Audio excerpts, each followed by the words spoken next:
Olá, bem-vindos a mais uma exploração profunda aqui no nosso espaço. Hoje temos em mãos um material fascinante, trechos de Noites Brancas, uma das primeiras obras-primas de Fyodor Dostoiévski. Temos um prefácio e partes das noites iniciais desta novela. A gente está em São Petersburgo, né?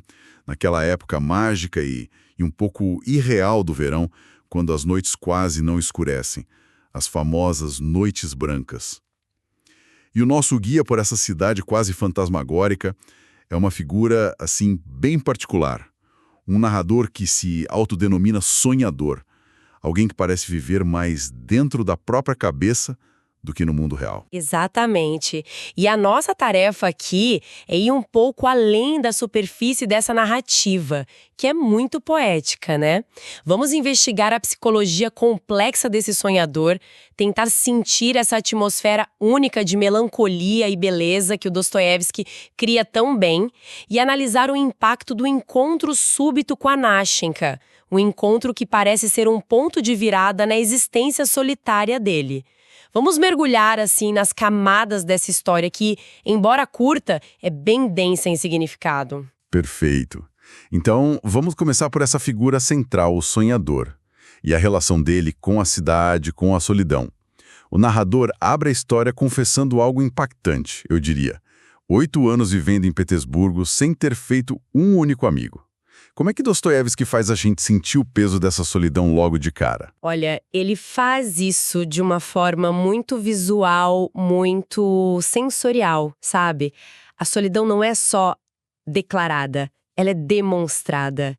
Principalmente por essa relação quase simbiótica que o sonhador desenvolve com a própria cidade. Ele não se conecta com pessoas.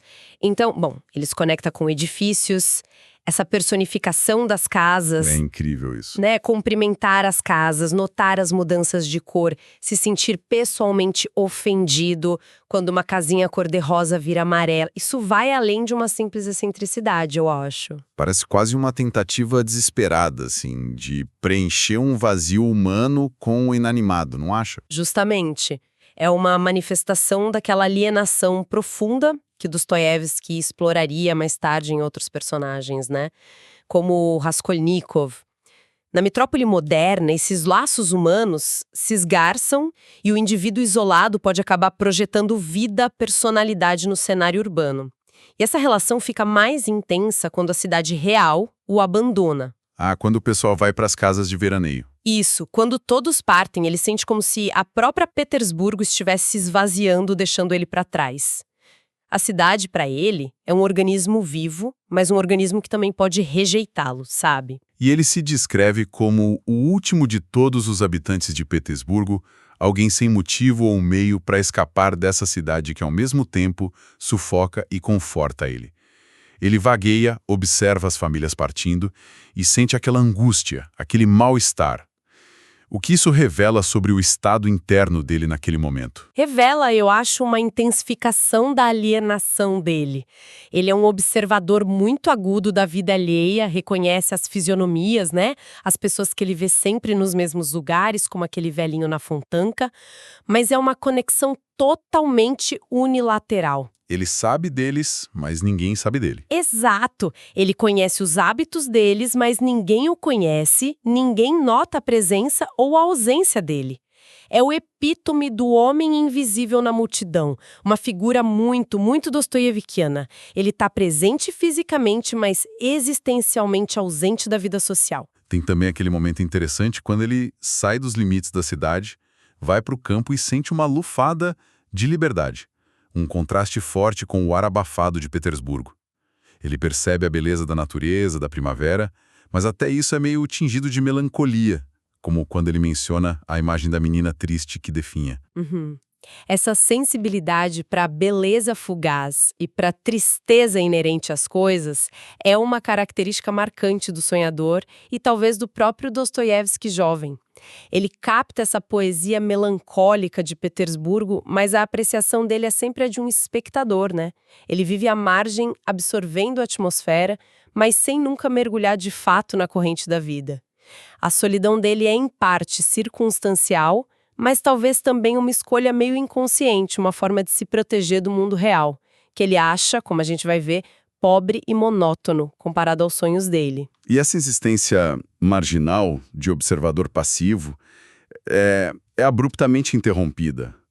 Numa noite, voltando para casa, ele se depara com uma cena inesperada perto do canal. Uma jovem chorando. A Nastinga. Como esse encontro quebra o padrão da vida dele. Ah, é um catalisador potentíssimo. A primeira reação dele é a habitual: hesitação, timidez paralisante. Ele nota a beleza dela, fica tocado pelo choro, mas não consegue agir. O interessante é o que força ele a sair dessa inércia, é a ameaça externa. Quando um outro homem, que parece bêbado, aborda a Nastinka de forma agressiva. Aí ele reage. Aquele impulso protetor, talvez a primeira ação genuinamente altruísta e corajosa que a gente vê nele, supera a timidez. Ele age não por si, mas pelo outro. Isso é crucial, eu acho. E a conversa que se segue é surpreendente pela honestidade dele, né? Ele não tenta fingir ser quem não é, admite a solidão, a inexperiência com mulheres. Nunca falei com uma mulher bonita, a natureza dele de sonhador. Porque essa franqueza toda, que poderia ser, assim, socialmente desastrosa. Pode ser vista de algumas formas. Por um lado, talvez seja a sinceridade de quem não tem nada a perder, sabe? De quem tá tão acostumado a ficar à margem que as convenções sociais já não prendem tanto assim. Por outro lado, pode ser uma estratégia inconsciente, a vulnerabilidade extrema como forma de desarme. E parece que funciona. Funciona, né? A Nastenka fica intrigada, talvez até um pouco divertida, com essa figura tão atípica. A honestidade dele é refrescante, eu acho. Contrasta com as máscaras que as pessoas geralmente usam. E ela, percebendo essa sinceridade e talvez a inofensividade dele, faz aquela proposta intrigante. Podem se encontrar de novo, construir uma amizade, mas com uma condição muito clara. Ele não pode se apaixonar por ela. Qual o peso dessa condição logo de cara? Nossa, um peso enorme. E define toda a dinâmica futura, né? Cria uma tensão inerente desde o primeiro momento. Ele, claro, o aceita imediatamente, eufórico. Para alguém que viveu 8 anos em isolamento absoluto, a simples promessa de companhia, de ter alguém para conversar na noite seguinte, é um presente quase inimaginável, mesmo com essa restrição. Mas a condição fica ali pairando sobre eles. E o prefácio dá uma pista importante sobre por que essa condição pode ser tão crucial ao falar do tal fenômeno de transposição na alma da Nastenka. Sim, o prefácio menciona isso. O que significa exatamente essa transposição? Então, a ideia, como o prefácio sugere, é que a Nastenka está vivendo um momento de intensa expectativa amorosa por outra pessoa, um amante ausente, como a história vai revelar depois. O coração dela está transbordando de sentimentos que não tem para onde ir. É como um rio represado, sabe? Entendi. Ao encontrar o sonhador, tão carente, tão compreensivo e, crucialmente, tão disponível emocionalmente, ela encontra um escoadouro temporário para essa torrente de afeto. Os sentimentos dela por ele, então, podem não ser um amor direcionado a ele especificamente, mas uma necessidade emocional dela, uma forma de canalizar a paixão que está represada. É quase como se ele virasse um receptáculo para os sentimentos que pertencem a outro. Isso adiciona uma camada de complexidade e, de potencial tragédia à relação deles. Isso realmente prepara o terreno para um desenvolvimento bem complexo. E na segunda noite, quando eles se reencontram, a Nastenka pede que ele conte a história dele. Ele inicialmente resiste. Diz que não tem história, que é só um tipo, um original, talvez um homem ridículo. Mas aí ele oferece essa descrição profunda do que é ser um sonhador. Como ele se define? É uma autoanálise, notavelmente crua e fascinante. Ele não se descreve como um homem comum, mas como uma criatura de sexo neutro. Alguém que habita recantos retirados de Petersburgo, fugindo da luz do dia, apegado ao seu canto como um caracol à sua concha. É uma imagem de retraimento extremo, né? De alguém que se fecha para o mundo exterior. Ele se vê quase como uma anomalia, uma existência à parte da humanidade comum. Mas por dentro? Que contraste! Ele descreve uma vida interior de uma riqueza, uma intensidade impressionante. Ele diz que não vive, ele sonha. Cria romances inteiros na mente, com personagens, enredos, clímax. Interage com figuras históricas e literárias como se fossem amigos íntimos. Ele menciona o Hoffman, né? Um mestre do fantástico. Menciona. Vive paixões avassaladoras com heroínas da ficção, tipo Diana Vernon ou Cleópatra. Realiza feitos heróicos imaginários. Participa de batalhas, eventos históricos. É um universo paralelo completo e vibrante. E o que é absolutamente central aqui é o contraste brutal que ele mesmo estabelece entre essa vida interior e a realidade externa. A realidade para ele parece pobre, monótona, insípida, vazia. As fantasias são claramente uma forma de compensação, um refúgio contra o tédio, a falta de conexões reais e talvez a própria mediocridade que ele percebe na vida cotidiana. Mas não é um simples passatempo, é o modo principal de existência dele. Ele investe toda a energia vital dele nesse mundo imaginário. Ele detalha até o processo. Depois do trabalho monótono, ele caminha pela cidade, observando a vida alheia que parece alimentar a imaginação dele, e então volta para o seu canto. Lá, ele diz, a deusa fantasia começa a tecer sua teia dourada com fios sutis, criando visões bizarras, fantásticas.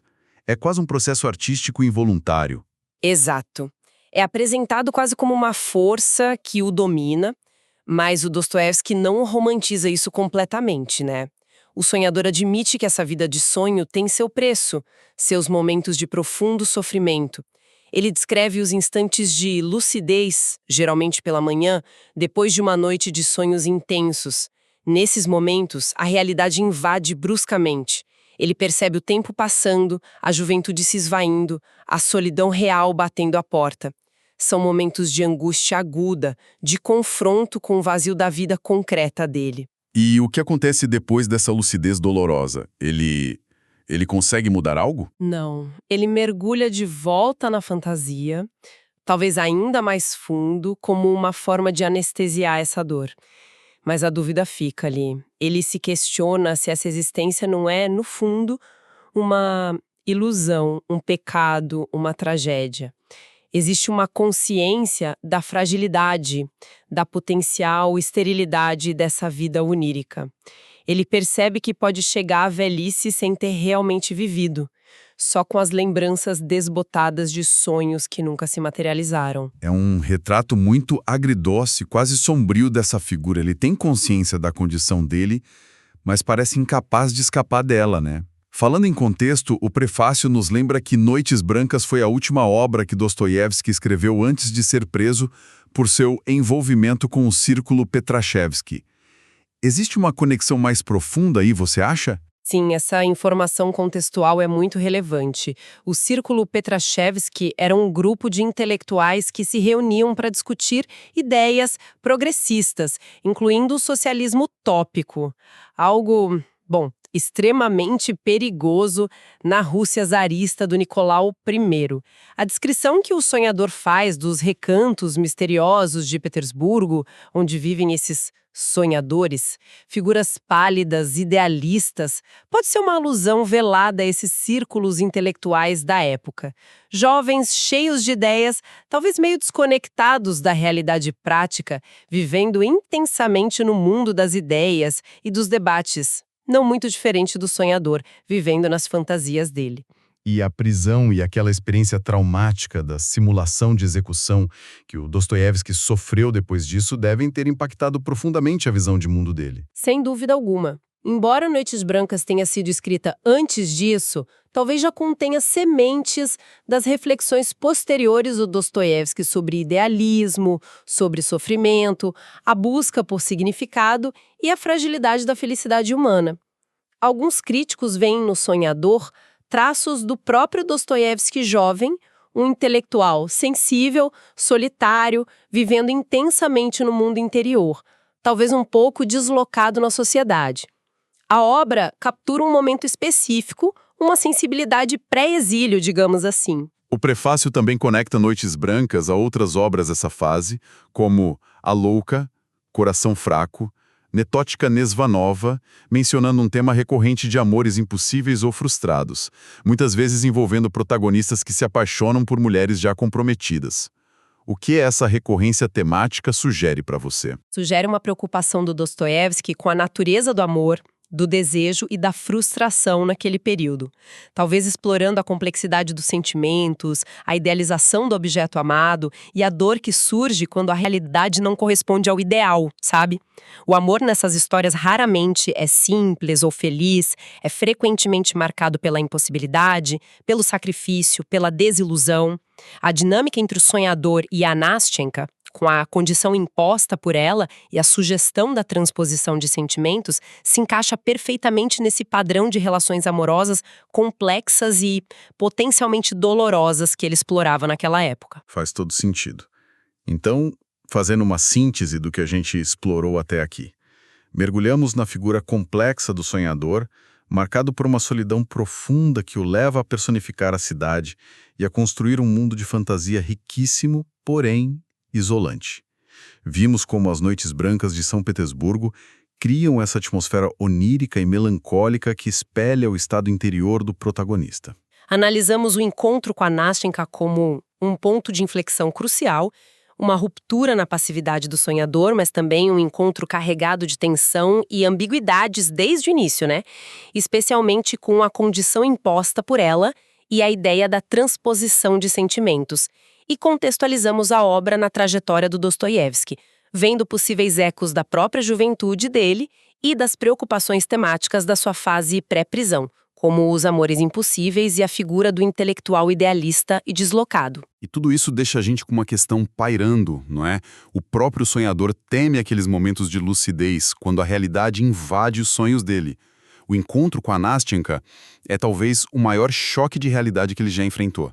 Então, a pergunta que fica é: o que acontece quando um mundo interior tão intensamente construído e habitado como o do sonhador colide de frente com a força de uma emoção real, de uma conexão humana genuína e inesperada, por mais frágil que seja? Essa é de fato a questão central que a continuação da novela vai desdobrar. O universo dos sonhos oferece consolo, oferece beleza e refúgio, mas ele é sustentável? Ele pode resistir ao impacto avassalador do real, com suas alegrias, dores e principalmente sua imprevisibilidade? Ou será que essa tentativa de tocar o real, de viver de verdade, acaba por estilhaçar o casulo protetor do sonho, deixando para trás talvez um vazio ainda maior ou uma transformação profunda? É uma reflexão sobre a própria natureza da felicidade, da realidade e da condição humana que Dostoiévski nos convida a fazer ao continuar a leitura.